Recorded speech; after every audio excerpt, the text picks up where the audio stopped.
நீங்களே சொன்னீங்க, நான் ரொம்ப லேட்டர் ஸ்டேஜ் தான் வந்து அவர பத்தி தெரிஞ்சுக்க ஆரம்பிச்சேன். அவர பத்தி படங்கள்லாம் பார்க்க ஆரம்பிச்சேன்னு. ஒன்ஸ் கண்டிப்பா அந்த மொமெண்ட்டு ஃபீல் ஆனதுக்கப்புறம், இந்த ரீவிசிட் அதாவது ஃபர்ஸ்ட் டைம் நீங்க அப்ப தான் விசிட் பண்றீங்க. ஸோ அந்த மாரி போய் என்னென்னலாம் பண்ணியிருக்காரு? என்னென்ன படங்கள் இருக்கு? அப்படின்னு போய் தேடி கண்டுபிடிச்ச அந்த மொமெண்ட் இருக்கா? ஆமாண்ணா.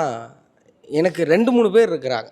ரஜினி சார் ரொம்ப தமிழ் பேச்சு எங்கள் மூச்சு நான் பேசுகிறப்போ அதோட இயக்குனர் துரை அண்ணன், அவர் தான் எனக்கு ரெஃபர் பண்ணுவார். அவர் ரெஃபர் பண்ணி தான் நான் படங்களை பார்க்க ஆரம்பித்தேன். அப்புறம் தலைவரை பற்றி கேட்குறதுக்குன்னா நீங்கள் எடிட் வேணால் பண்ணிக்கிறீங்க. பிளாக் ஷிப்னு ஒரு யூடியூப் சேனல் இருக்குது. அங்கே நீங்கள் போனீங்கன்னா தலைவருடைய எல்லா வரலாறையும் நீங்கள் கேட்க முடியும். நான் ஒரு 2, 3 பேர் இருக்கிறாங்க. துரையன்கிட்ட கேட்ட மாதிரி ஆர்ஜே கணேஷ்காந்த் அண்ணன், பாலாண்ணன், இவங்ககிட்டலாம் புத்தகங்களை பற்றி பேசுகிறது, தலைவர் படங்களை பற்றி பேசுகிறது, இதெல்லாம் பேசிவிட்டு அதுக்கப்புறம் போய் தேடி போய் பார்க்குறாரு. அதுக்கப்புறம் தேடி பார்க்குறப்போ தான் இப்போ சினிமா இவ்வளோ நாள் நம்ம தெரியாமே தெரிஞ்சிருக்கமேங்கிற ஒரு பெரிய குற்ற உணர்ச்சி நமக்கு வரும். அதுக்கப்புறம் அதை நம்ம தொடர்ந்து தெரிஞ்சுக்க ஆரம்பிப்போம். ஓகே. ஸோ அடுத்து இப்போது நிறைய ஸ்டேஜஸ் வரப்போகுது லைஃப்பில்.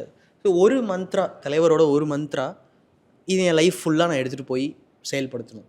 தலைவர் தான் அதுக்கான மந்த்ரான்னு நினைக்கிறேன். ரஜினிகாந்த்ங்கிறதே ஒரு மந்த்ரா தாங்க. அந்த மந்த்ரா வந்து உங்களுக்கு பணிவுனா என்னன்னு கற்றுக் கொடுக்கும். அந்த மந்த்ரா வந்து உங்களுக்கு உழைப்புனா என்னங்கிறத கற்றுக் கொடுக்குது. அந்த மந்த்ரா வந்து உங்களுக்கு வெற்றி பெறுறதுக்கான வழி என்னங்கிறத சொல்லிக் கொடுக்குது. அந்த மந்த்ரா தோல்வி நீங்கள் எப்படி கையாளணும்னு சொல்லிக் கொடுக்குது. அந்த மந்த்ரா எப்படி நீங்கள் உயரணும்னு சொல்லிக் கொடுக்குது. அந்த மந்த்ரா ஒரு பெரிய மேஜிக்கை சொல்லிக் கொடுக்குது. அது என்ன? தொடர் உழைப்பு. 50 வருஷங்க.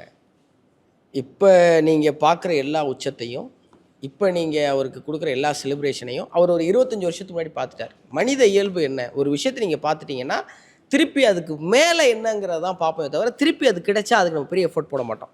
ஆனால் அவர் அதே இடத்துக்கு தமிழ் சினிமாவில் என் படம் வந்தால் மக்கள் ரசிப்பாங்கிற அந்த ஒரு இடம் இருக்குல்ல, அவர் ஏற்கனவே பார்த்த இடம் இருக்குல்ல, அவர் ஏற்கனவே செரிஷ் பண்ணது இருக்குல்ல, அவர் ஏற்கனவே கொண்டாடின, அவர் ஏற்கனவே அனுபவிச்சது இருக்குல்ல, அந்த விஷயத்துக்கு மறுபடியும் எஃபோர்ட் போடுறது இருக்குல்ல, அது வந்து ஒரு பெரிய ஆச்சரியம் நான் பார்க்குறேன். இப்போ ஒரு 10,000 சம்பளத்துக்கு நீங்கள் ஒரு நாள் போகிறீங்க, ஒரு வருஷம் போகிறீங்க, 15,000 சம்பளத்துக்கு கிடைக்கலாம். அந்த 10,000 நீங்கள் வெறுத்துருவீங்கல்ல, அது அவர் செய்யவே இல்லைங்க.